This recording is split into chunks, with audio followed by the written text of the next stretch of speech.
Nunca vi um jogo tão incrível na minha vida. Rick Dalton, porra. Sabe por que eu adoro os personagens do Quentin Tarantino?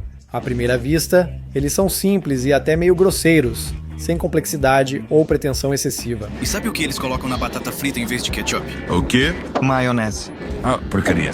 Seus atos costumam ser diretos e seus motivos quase primitivos.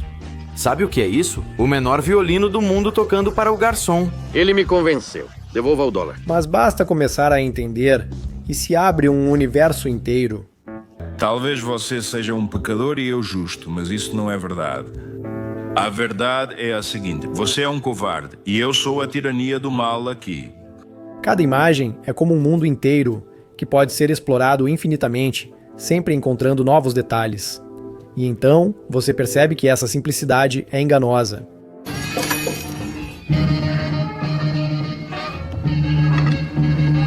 É exatamente assim que é Rick Dalton. Rick Dalton.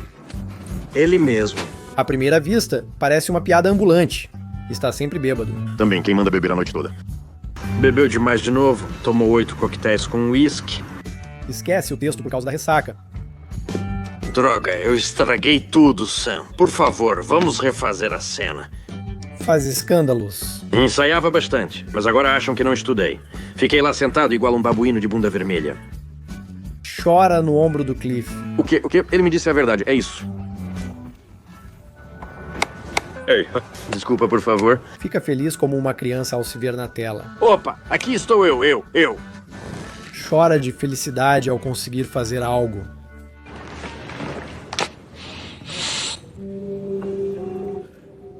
Mas quando você se aprofunda no contexto, de repente percebe quantas coisas existem nessa imagem. Aqui vemos o choque entre velho e novo Hollywood, a crise da indústria em mudança, o drama do ator, fraquezas humanas, espaguete westerns, hippies, a sombra do Vietnã, protótipos reais, bastidores de Hollywood e muitos outros significados sob uma história aparentemente simples. Você é Rick Dalton, não esqueça disso.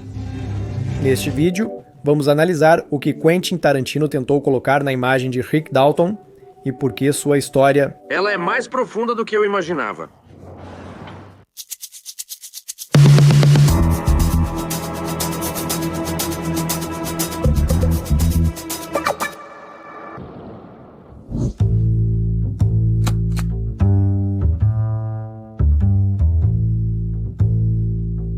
Quero iniciar a história de Rick Dalton com um breve fragmento de pouco mais de 20 segundos.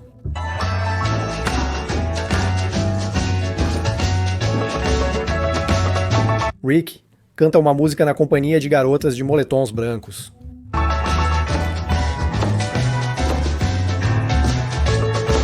À primeira vista, nada de especial. Pode-se pensar que Tarantino colocou esse momento apenas para criar um clima, para transmitir a atmosfera dos anos 60. Mas, na verdade, esse episódio desempenha um papel muito mais importante na revelação do personagem do que você imagina. Primeiramente, vamos entender o que é isso afinal. Atrás vemos a inscrição Halabalu.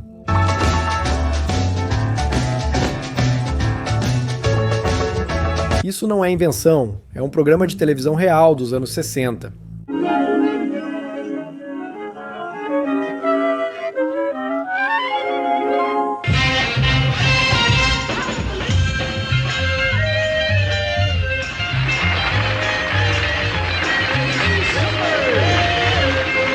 Halabalu era um programa musical de dança, com estrelas apresentando sucessos acompanhadas ao vivo. E ao redor deles, frequentemente dançavam garotas com fantasias iguais, as chamadas Halabalu Dancers.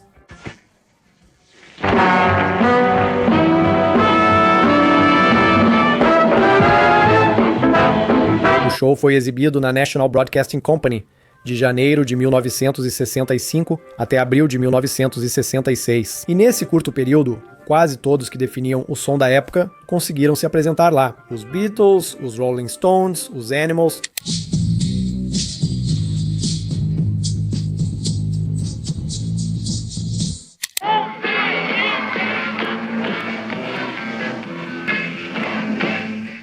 Rick Dalton também interpreta o verdadeiro sucesso da época, Green Door, de Jim Lowe.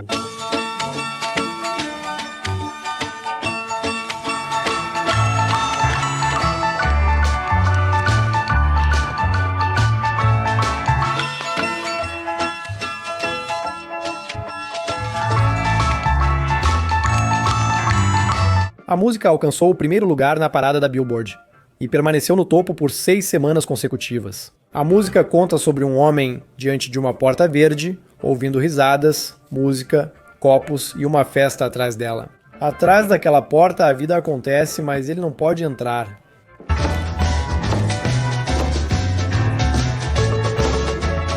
É justamente esse trecho de 20 segundos que transmite de forma surpreendentemente precisa a essência de Rick Dalton e seu conflito interno. Ele está parado diante da porta da verdadeira Hollywood, a Hollywood da elite, mas ele não é permitido entrar. 5 anos subindo ao topo, 10 anos parado no mesmo lugar e agora despencando ladeira abaixo. Ele sonha em chegar lá, escapar das novelas em que sua carreira ficou presa. Quis atuar em um longa-metragem? Tudo está indo ladeira abaixo, e ele teme que vá ficar desse lado para sempre. Minha música acabou. No desespero, ele tenta se aproximar da elite pelo menos fisicamente. Compra imóveis de luxo. Ter um imóvel em Hollywood mostra que você mora aqui de forma permanente, não apenas de passagem ou como visitante. Depois, descobre-se que a casa é vizinha à de Roman Polanski. Olha só, eu estou completamente ferrado. E quem mora na casa ao lado? O diretor número 1, aos olhos dele. O diretor de O Bebê de Rosemary, é isso.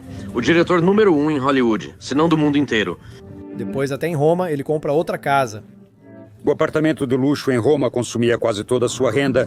Como se tentasse comprar ingresso para a festa da alta sociedade. Compre sua própria casa, não alugue. Ed O'Brien me ensinou isso.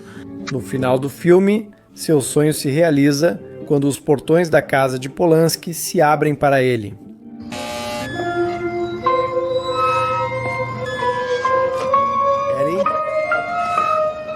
A simbologia de Green Door adquire significado pleno.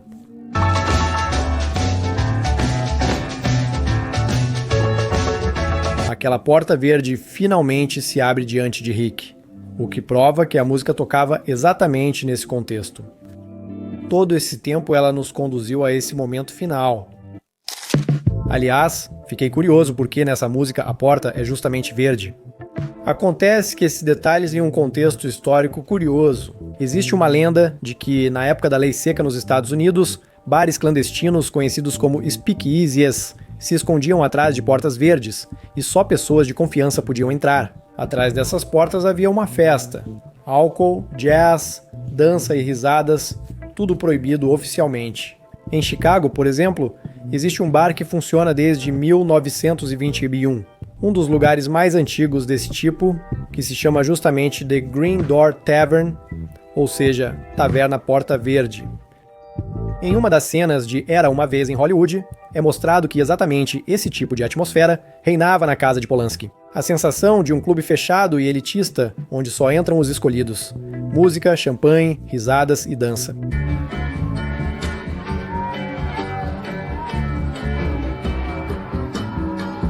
E entre os convidados dessa festa, aparece um personagem curioso. Steve McQueen. Ela estava noiva dele. Nem precisa consultar uma vidente para saber disso. Sua aparição não é por acaso e é fundamental para construir o personagem Rick Dalton. Se você assistiu aos vídeos anteriores sobre o filme Era Uma Vez em Hollywood no meu canal, então, claro, sabe que Quentin Tarantino, após o lançamento do filme, escreveu um romance baseado em seu filme Era Uma Vez em Hollywood. Mas depois, em uma entrevista, ele disse que está trabalhando em mais uma obra dedicada a Rick Dalton, chamada O Homem que Queria Ser McQueen, os filmes de Rick Dalton. Então vamos entender quem é esse Steve McQueen, porque Rick Dalton queria ser como ele e porque o talentoso cowboy não era aceito no clube dos escolhidos. Eu não tive chance. Eu não tive chance.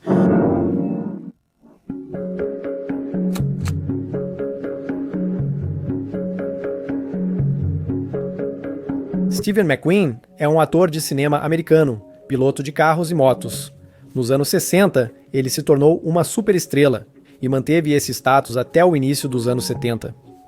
Nesta década, McQueen passou de ator coadjuvante a símbolo do cinema americano. Ele serviu de inspiração para Rick Dalton.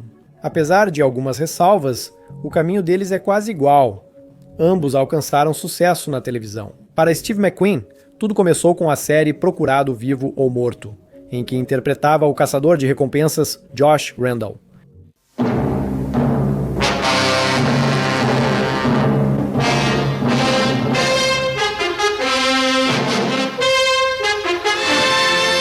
A série fictícia de Dalton, A Lei da Caçada, faz referência a esse projeto. Dólares. E esse homem vai recebê-los. A Lei da Caçada.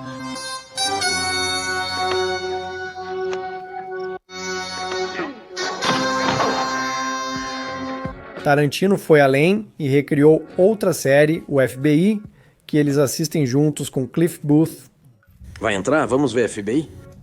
Eu já ia mesmo. Comprei cerveja. Pensei em pedir uma pizza. Ele repete quadro a quadro a série original do FBI, que foi ao ar de 65 a 74 na ABC, com uma diferença. Quem atua é Rick Dalton.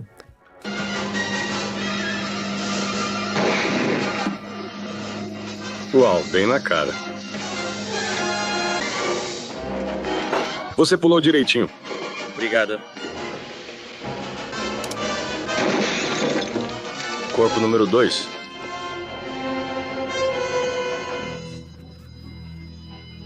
Bom enquadramento.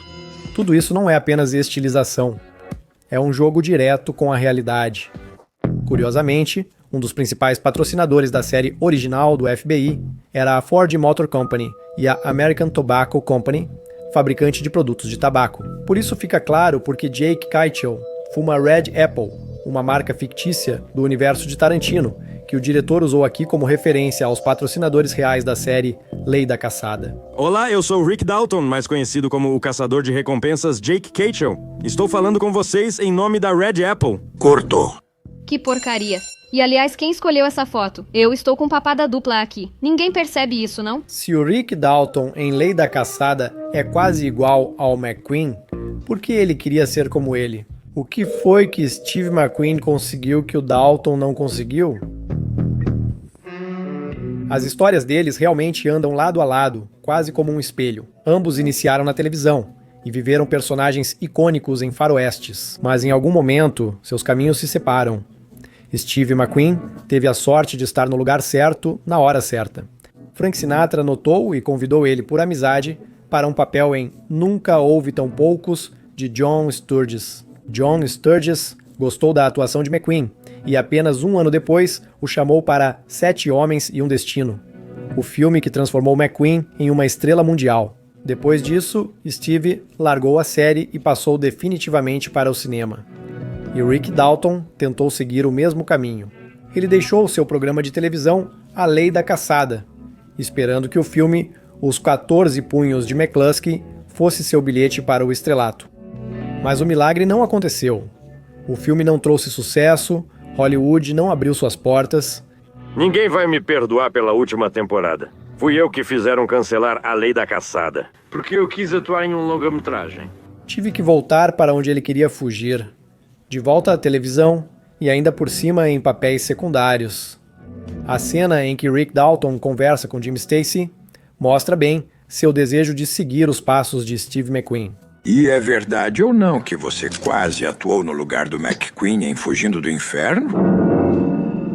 Pela reação de Dalton e pelo acompanhamento musical, fica claro, esse momento o machuca profundamente. Em certo momento, o próprio McQueen quase desistiu. E naquele breve momento eu fui um dos 4 candidatos. Isso o faz lembrar de quem ele queria ser, mas nunca se tornou. McQueen atuou? Para ser sincero, eu não tive chance. Em seguida, Tarantino mostra uma cena de Fugindo do Inferno, repetindo o truque. McQueen é trocado por Dalton. Ainda não vi Berlim, nem do chão, nem do ar. Estou planejando ver de todos os jeitos até o fim da guerra. Ainda não vi Berlim, nem do chão, nem do ar. E até o fim da guerra, pretendo fazer as duas coisas. 10 dias de isolamento, Hills. Capitão Hills. 20 dias. 10 dias na solitária. Capitão Hills. 20 dias.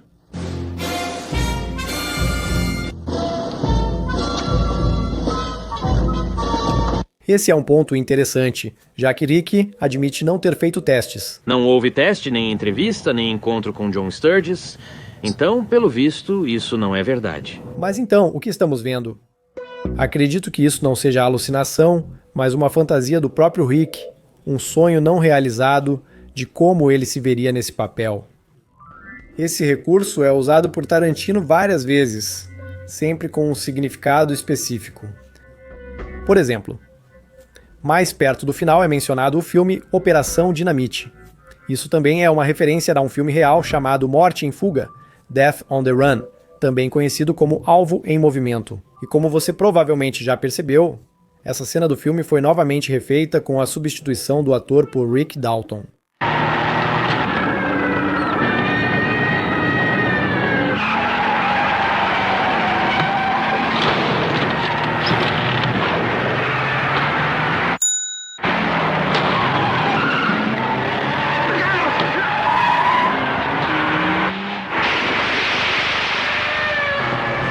O piloto, com o vilão vivido por Rick Dalton, também faz referência ao episódio original de Lancer.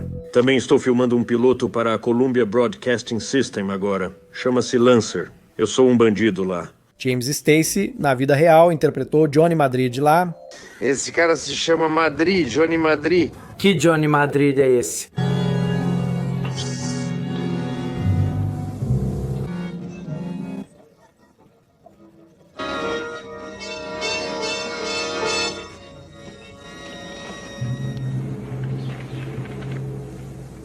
Não quero atrapalhar vocês a ganhar dinheiro.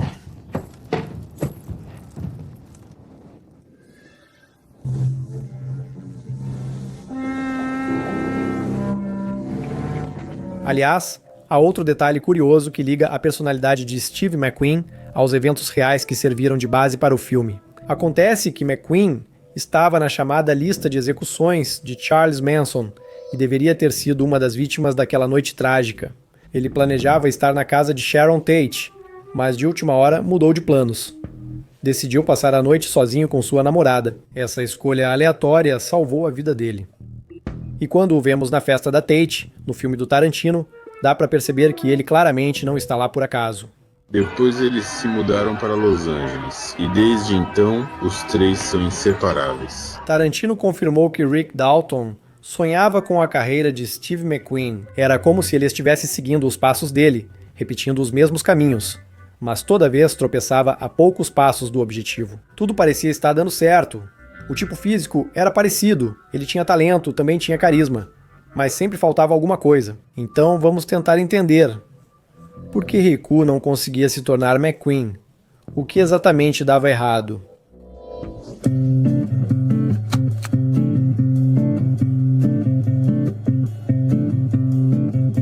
Vamos ao óbvio, o álcool. Quase sempre que vemos Riku, ele está bebendo. Senhor Madrid. Comprei cerveja e pensei em pedir pizza. Ótimo. Ou já está de ressaca. Rick Dalton. Ah, oi, Sam, desculpa, Nebraska? Qual Sérgio? Logo nas primeiras cenas, vemos que ele perdeu a carteira por dirigir bêbado, o que já define o tom. Rick perdeu a carteira por dirigir bêbado várias vezes. Agora, Cliff o transporta para todos os lugares. Estava preparando uma margarita e... Ei, alô? Isso não é incomum para atores e músicos. A falta de uma rotina estável é uma das principais razões pelas quais pessoas criativas acabam recorrendo mais frequentemente a vícios. Quando não há um horário de trabalho fixo, o corpo e a mente perdem o equilíbrio. Não há rotina, não há previsibilidade, não há sensação de começo e fim do dia. 8 doses de uísque, quando eu poderia ter parado na 3ª ou 4ª. Por quê? Você é um alcoólatra. Você bebe todo dia e é por isso que está nessa situação. Vamos lá, para de beber agora mesmo. Para uma pessoa comum, o horário de trabalho é uma espécie de estrutura, uma base que mantém a pessoa em forma. O ator vive em ciclos. Hoje, gravação do amanhecer até a noite. Amanhã, uma semana de silêncio. Em dias tão vazios, cria-se um vácuo. Isso também é visível no exemplo de Rick Dalton. Quando ele não tem gravações, ele literalmente não sabe o que fazer consigo mesmo. Ele senta à beira da piscina, bebe uísque com suco de laranja e espera a ligação do agente. A cultura de Hollywood só aumenta isso, com festas e encontros sempre regados à bebida alcoólica. Um dos exemplos mais marcantes é Colin Farrell, sem dúvida um ator talentoso, que ficou famoso por suas intermináveis bebedeiras. O ator Samuel L. Jackson falou assim sobre Colin Farrell: "Todo dia víamos o carro dele entrando devagar, em zigue-zague, no estacionamento em frente ao set. 2 funcionários corriam até ele e o ajudavam a sair do carro, porque ele mesmo não conseguia. Eles realmente o carregavam para o trailer." Nas filmagens de Alexandre, ele caiu bêbado da escada e machucou o joelho. Colin admitiu depois que perdeu 3 anos de vida por causa das bebedeiras. O paralelo entre Colin Farrell e Rick Dalton é evidente, principalmente pela fraqueza que compartilham. A atração por imóveis de luxo.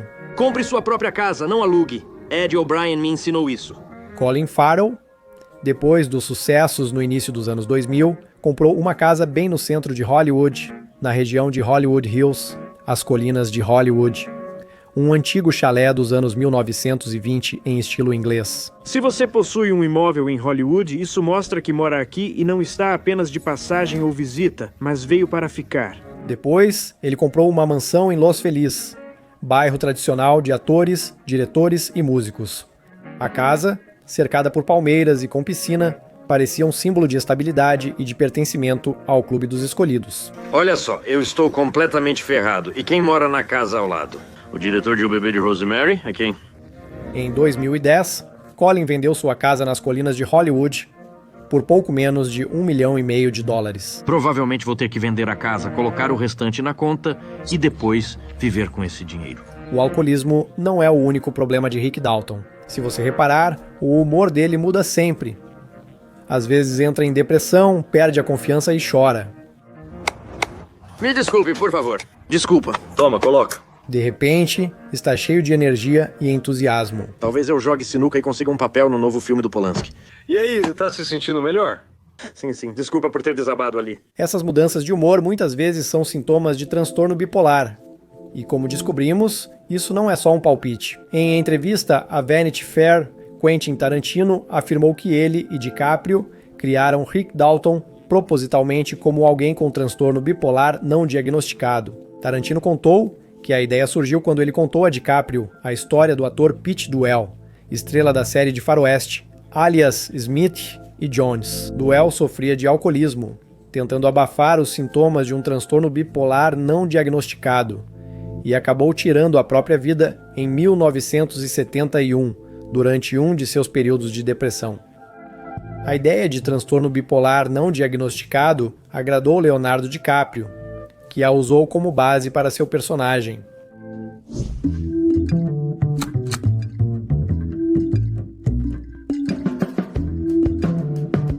Além do álcool e dos problemas psicológicos, Rick Dalton enfrenta um problema ainda mais fundamental: sua atitude diante da vida. Nesse sentido, ele é o completo oposto de seu dublê e único amigo, Cliff Booth. Cliff encara cada dia como um presente do destino. Olha, ela nem teve uma carreira de verdade, então eu não sei como você está se sentindo agora. Ele já esteve no limite, foi para a guerra, e por e por milagre, evitou a prisão no tribunal. Sempre estive perto de ir para a prisão. Se isso acontecer, não será por sua culpa. Por isso, ele aceita a vida como ela é, sem exigir nada além do necessário. Já Rick, ao contrário, se prende ao passado, ilusões e medo de perder seu lugar ao sol. 10 anos ficou parado no mesmo lugar e agora está despencando ladeira abaixo. No romance de Tarantino, um episódio ilustra bem as diferenças entre eles. Durante as gravações, Rick precisou simular um incêndio. Seu casaco pegou fogo e, em segundos, ele estava em chamas. Ele foi tomado pelo medo instantaneamente. Sentiu o fogo subindo pelos ombros e prestes a alcançar seu rosto. E já estava pronto para sair correndo, cometendo, na verdade, um ato suicida. Mas Cliff estava por perto e disse calmamente: "Rick, você está em uma poça, apenas caia." E esse episódio carrega um subtexto filosófico. Quando algo extraordinário acontece na vida, Rick perde o chão e entra em pânico. Já Cliff, ao contrário, entende que a solução está literalmente aos seus pés. Basta apenas parar, estender a mão e aproveitar o que a vida te oferece. Ele não tem medo de cair, porque tem certeza, às vezes é justamente a queda que apaga o fogo.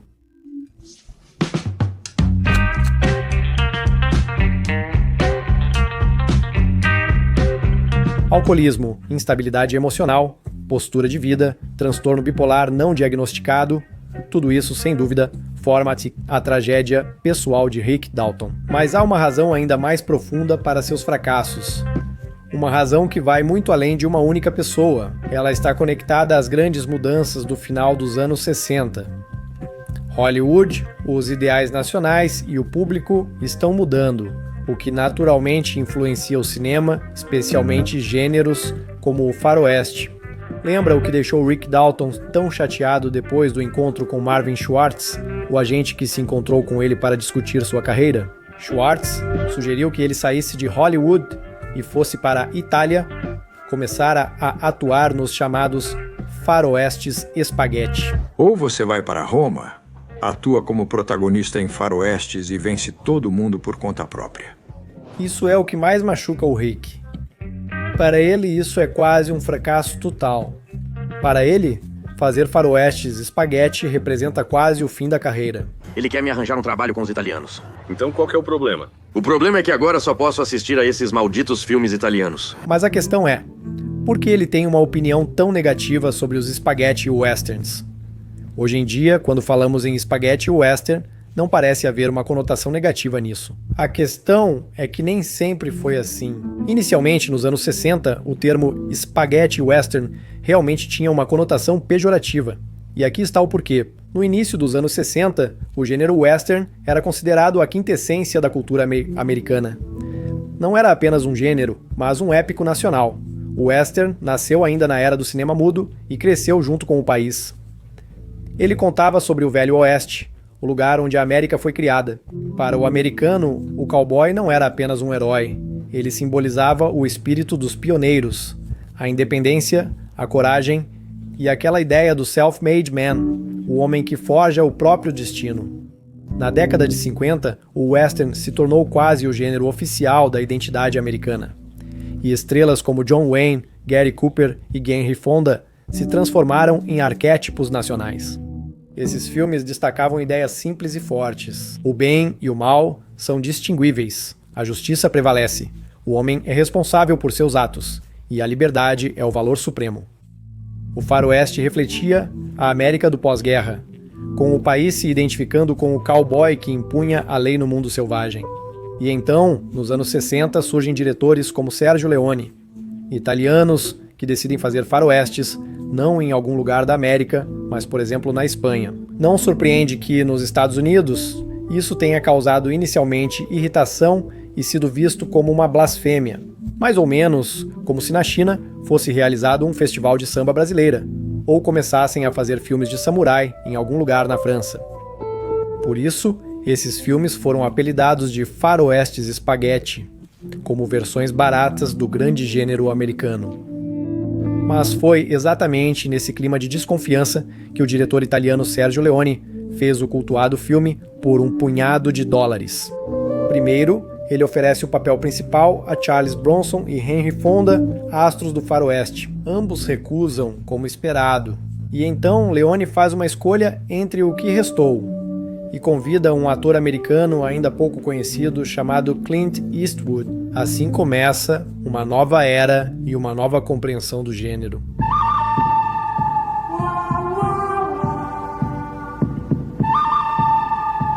Agora, voltando ao Rick Dalton, ele representa a autêntica velha escola americana. Para ele, a ideia de atuar em um faroeste americano na Espanha sob a direção de italianos é quase uma ofensa pessoal. Ele se recusa a levar o novo gênero a sério, sem nem ao menos tentar entender. Ah, qual é? Você já viu algum faroeste italiano, hein? Aquilo é uma porcaria total, é uma farsa patética. Cliff Booth pergunta para ele. E quantos você já viu? 1, 2... Já vi o suficiente, ninguém gosta de faroestes espaguete. Mas isso é mentira, porque mais perto do final, na conversa com Marvin Schwartz, fica claro que Rick nem sabe quem é Sergio Corbucci, um dos principais diretores do gênero, número 2 depois de Leone. Sergio Corbucci. Entendi. E quem é esse? o segundo maior diretor de faroestes e espaguete do mundo inteiro. Carbucci, em 1966, 3 anos antes de Era Uma Vez em Hollywood, lançou o cultuado Django, que depois inspirou Quentin Tarantino em Django Livre. Django. Meus amigos, peço que todos se acalmem. Não vamos mais machucar ninguém. Rick Dalton diz conhecer o gênero, mas nem conhece seus fundadores. E isso diz muito sobre a arrogância, sobre o medo do novo, sobre o apego desesperado a uma era que está acabando. Ele se recusa a aceitar as mudanças, por isso ele fica para trás, enquanto outros acham seu lugar no novo cinema. Aliás, outro detalhe curioso. Marvin Schwartz convida Rick Dalton para atuar no filme Nebraska Jim. 2 nomes, Jim de Nebraska e Sérgio Carbucci. Isso faz referência ao filme real de Sérgio Carbucci, Navajo Joe. Esse filme teve Burt Reynolds no elenco, e foi justamente a amizade entre Reynolds e seu dublê, Hal Needham, que serviu de inspiração para o relacionamento entre Rick Dalton e Cliff Booth. Tarantino chegou a convidar Burt Reynolds para viver George Spahn em Era Uma Vez em Hollywood, mas Reynolds faleceu antes do início das filmagens e não pôde assumir o papel. Como podemos ver, Tarantino novamente une realidade e ficção magistralmente. Podemos afirmar, Rick Dalton não percebe o rumo da indústria. Oferecem-lhe papéis principais em um gênero que já evolui rapidamente. O spaghetti western está prestes a mudar a própria ideia do que é um western. Mas, em vez de ficar e se adaptar a essas mudanças, Rick volta para os Estados Unidos na esperança de conquistar Hollywood novamente, que já mudou. E então Rick volta para Hollywood. Agora ele tem 4 novos filmes no currículo e um pouco de dinheiro no bolso. Aqui, Tarantino sugere ao espectador atento que o país para onde Rick e Cliff retornam já mudou. Tarantino deixou provas diretas disso. Preste atenção no vizinho do Cliff. Ele está lendo alguma coisa. A princípio, achei que fosse algum livro, mas não é um livro, e sim uma edição da revista Time, de 8 de agosto de 1969. Essa edição saiu com uma capa de cowboy. Nela está retratado John Wayne. Encontrei essa revista e li parcialmente.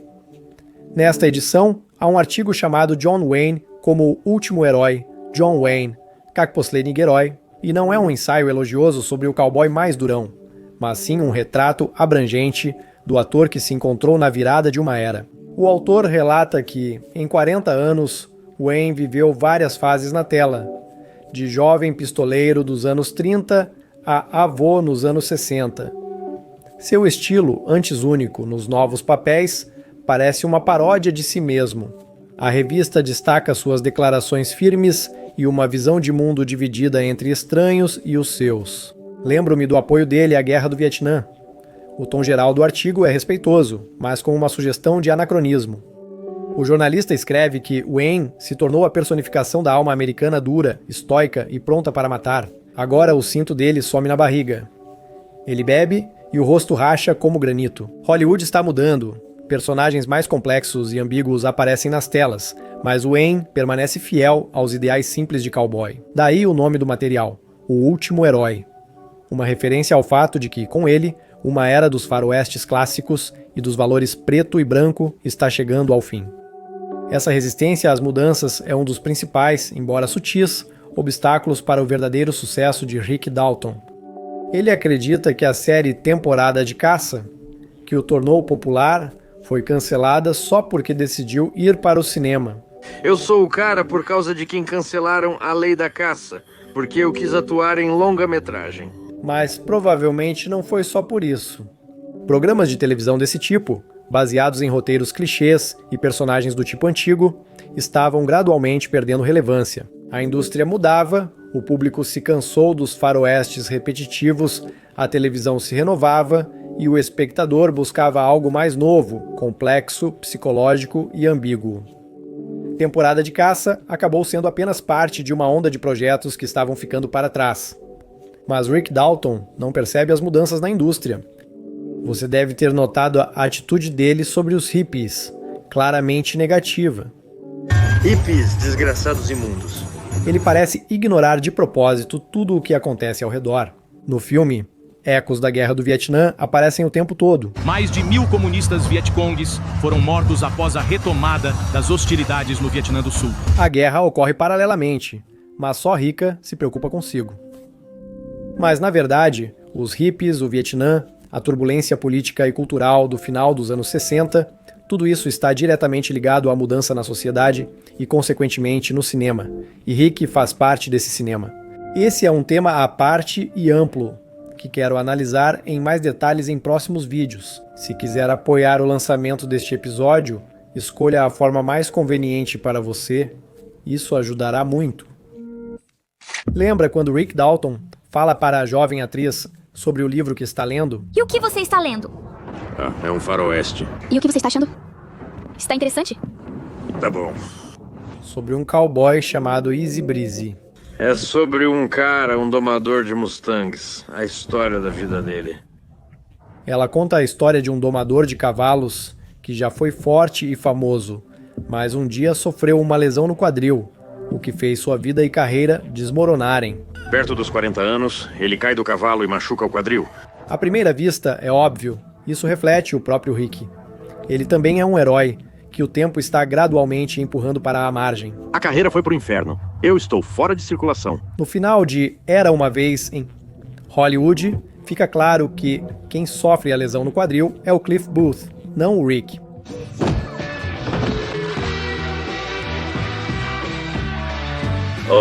Aos quase 40 anos, ele cai do cavalo e machuca o quadril.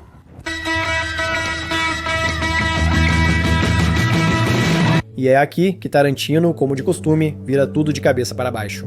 Parece que a história de Easy Breezy é sobre Rick Dalton, mas na verdade é uma parábola sobre seu dublê. E talvez toda essa história de Era Uma Vez em Hollywood não seja sobre a estrela Rick, mas sobre o homem que fica nas sombras, sobre aquele que faz todo o trabalho sujo, mas permanece sem fama. Será que Cliff é o verdadeiro protagonista desse filme? Sobre os significados ocultos, a troca de papéis e a essência de Cliff Booth, explico detalhadamente em outra análise. Se você ainda não viu esse vídeo, não deixe de assistir. O link deve aparecer agora mesmo na sua tela e também estará na descrição.